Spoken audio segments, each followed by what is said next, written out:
Good evening. This is All India Radio and I am Valsa Williams with the news at 9.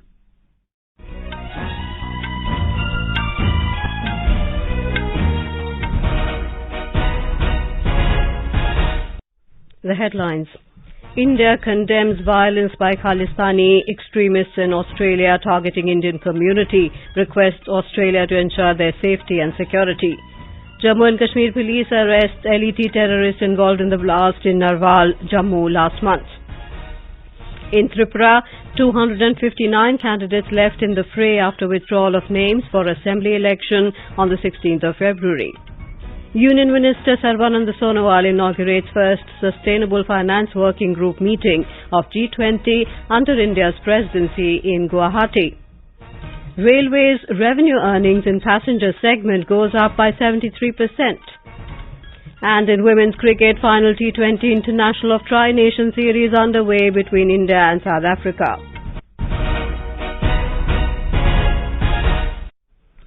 India has condemned the instances of violence by Khalistani extremists in Australia. Replying to media queries in New Delhi, External Affairs Ministry spokesperson Arindam Bagchi said the matter has been raised with the Australian authorities.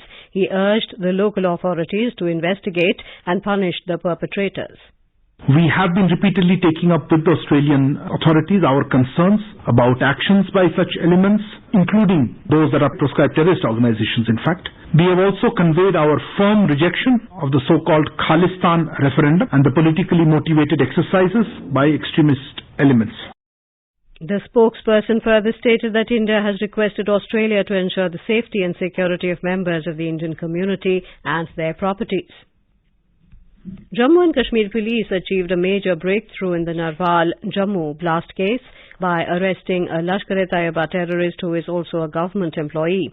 A perfume IED, the first of its kind, was recovered from his possession. DG Police Dilbag Singh said in a press conference that after 11 days of hard work, a major success was achieved with the arrest of Arif Ahmed, a resident of Riasi district of Jammu. The DGP said Arif is a government employee and is an active terrorist of the Lashkar-e-Taiba outfit. He was working at the behest of Qasim and his uncle Kamardeen, both of them Riasi residents and are presently in Pakistan. The DGP said they are a part of LET. Arif was involved in 3 IED blast incidents at Shastri Nagar, Katra and the 21st January incident at Narwal in Jammu. DGP Singh said a new type of IED was recovered from Arif, which is perfume IED. This is in a bottle form and seems like a perfume bottle but contains explosive material. The DGP said experts will see how harmful and how powerful it can be. He further said that the IEDs received by Arif were airdropped through drones. Further investigation is on in the matter. The Election Commission of India has approved the appointment of the Divisional Commissioner Kashmir, Pandurang Kondbarao Pole, as the new Chief Electoral Officer of Jammu and Kashmir. An order issued by the Election Commission said while functioning as the CEO of J&K, Mr. Pole shall not hold any additional charge whatsoever under the J&K government. The order said he should be designated Secretary to the government in charge of the election department in the State Secretariat. A total of 259 candidates are left in the fray for the Assembly elections in Tripura, as today was the last day for withdrawal of candidature. Addressing a press conference in Agartala this evening, Chief Electoral Officer Kiran Gite said 32 candidates withdrew their nominations today, leaving 259 candidates in the fray. Here is more from our correspondent. With the withdrawal of candidature, it has now become amply clear as to who is pitted against whom for the all-crucial election to the 60-seat Tripura Legislative Assembly on the 16th of this month. Chief Electoral Officer Kiran Gite said that the election symbols to all the valid candidates were given yesterday by the Election Commission. He said from next week onwards, postal ballot procedure will begin. Ballot papers will be printed and they will be handed over to all the returning officers. In all the 23 subdivisions, the voting procedure will begin from 8th of this month. Election personnel and service voters will be given postal ballots to exercise their right to franchise. Kunal Shinde, AIR News, Agartala. Meanwhile, political activities have intensified in Meghalaya with the announcement of all 60 candidates by the BJP for the State Assembly elections. Trinamool Congress and National People's Party NPP have also declared the list of all 60 candidates, while the United Democratic Party UDP has announced names of 45 candidates, including 15 from Garo Hills. Nominations can be filed till the 7th of February. Our correspondent has filed this report. BJP has given ticket to 6 women candidates in Meghalaya this time. Party's State President Ernest Mavri will contest from West Shillong seat. Party has pitched Vice President of State Unit and prominent leader Bernard Marak against incumbent Chief Minister Conrad Sangma from South Tura seat. Marak was arrested in a case few months back and got released later on bail. Many turncoats have also got BJP ticket, including 5 times MLA and former NPP leader Martin Dango, who will contest from Ranikor seat. Dango joined the party few days back only. Another prominent leader, Himalaya Muktan Changpliang, who came from TMC to party's fold, got ticket from Mansinam constituency. Party has also retained the ticket of present MLAs Alexander Hack and Shanbor Shulai. Sushil Chandra Tiwari, AIR News, Shillong. For the Nagaland Legislative Assembly election, 3 women candidates from the coalition government of the Nationalist Democratic Progressive Party NDPP and Bharatiya Janata Party BJP are in the fray. 2 women from NDPP and 1 from the BJP will be contesting as announced today. From NDPP, Hekani Jakhalu will be contesting from Dimapur 3 Assembly constituency, while Salhu Tuonuo Kruse will be contesting from the 8th Western Angami. Kahuli Sema from BJP is contesting from 32 Atoizu Assembly constituency. Our correspondent reports for decades, politics in Nagaland has not seen any women representative in the Legislative Assembly, as politics is perceived as a male-dominated realm. If they win, they will have a decisive role in breaking gender stereotypes. This is All India Radio giving you the news. For quick news updates round the clock, follow us on our Twitter handle at AIR News Alerts. Union Minister of Ayush and Ports, Shipping and Waterways, Sarbananda Sonowal, urged the representatives of the G20 member countries to act collectively to make sustainable lifestyle a mass movement.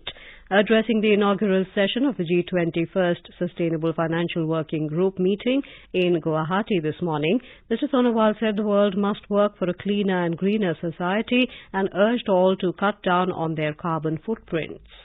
This first Sustainable Finance Working Group meeting is very, very important for the people of the globe. And with the coordinated effort, with the public-private participation, with the proper policy, with proper roadmap, definitely out of this today's event, we are going to get a very, very important way out to meet the Sustainable Development Goals, agenda, and also the objective of the Paris Agreement. A one-day workshop was organized at Bhopal in Madhya Pradesh under India's G20 presidency. It was jointly organized by Farmgate App and Agriculture Infrastructure Fund AIF with the objective increasing the participation of women in AIF and MP Farmgate. Central Agriculture Extension and Agriculture Infrastructure Fund Joint Secretary Samuel P. Kumar said in his address that the AIF scheme has been widely publicized in Madhya Pradesh, in which over 2,700 projects have been set up by women entrepreneurs till date, availing the benefits of this scheme widely.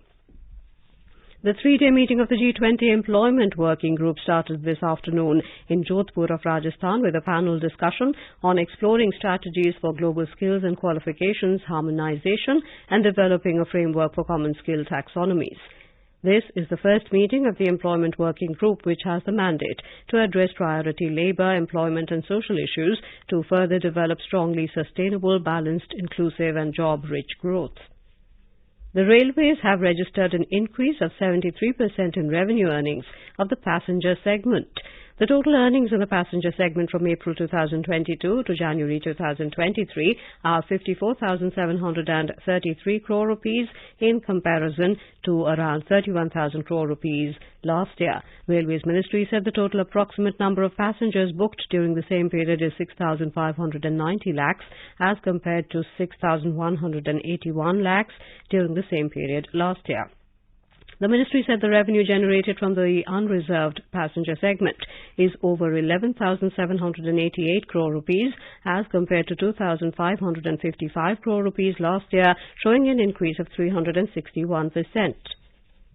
Budget allocation for the Ministry of Youth Affairs and Sports has been increased by 11% in comparison to 2022-23. Sports Minister Anurag Singh Thakur has expressed gratitude to Finance Minister Nirmala Sitharaman for giving priority to the sports and youth sector in the union budget. The ministry has received a budget allocation of over 3,397 crore rupees for 2023-24, the highest ever since 2010 when the Commonwealth Games were held in India. Mr. Thakur said recognizing the need to completely revamp the existing sports ecosystem in the country, the centre has given unprecedented attention to grassroots level talent identification, infrastructure building and creating an overall sports culture. A parliamentary delegation from Zambia called on President Draupadi Murmu at Rashtrapati Bhavan today. Welcoming the delegation to Rashtrapati Bhavan, the President said India and Zambia enjoy strong and cordial relations. She said the leaders of the Zambian freedom struggle, like the founding father and first President of Zambia, Dr. Kenneth Kaunda, drew inspiration from the Indian freedom struggle, particularly Mahatma Gandhi.